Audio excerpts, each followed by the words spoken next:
उदलारे बीजेडीर विराट कर्मी समावेश। उदला विधायक प्रार्थी श्रीनाथ सोरेन और मयूरभंज लोकसभा प्रार्थी सुधा मारांडी प्रचार आरंभ करिसेंति। कर्मी समावेश रे सामिल होइतिले हजार हजार कर्मी। एही ठारो बीजेडीर प्रचार आरंभ होइछि।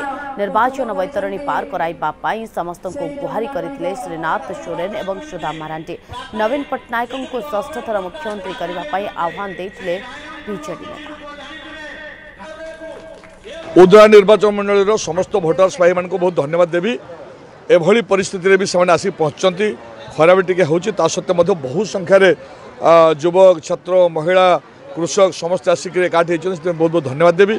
से जमापड़ी माननीय मुख्यमंत्री को भल पाइबा और माननीय मुख्यमंत्री को विकास धारा कौटी ना कौटी आम जिला सहित सारा ओडिशा लोक प्रभावित होती। आज उदला ब्लॉक रे जो कर्मी सम्मेलन होती धन्यवाद देवी मोर साथी सभापति कर्मकर्ता ब्लॉक चेयरमैन और समस्त कर्मकर्ता माने जो कार्यक्रम करते रुद्रता सत्वे जो हजार हजार लोक आज आसी केवल नेता माननीय मुख्यमंत्री नवीन पट्टनायक को भल पाउछंती।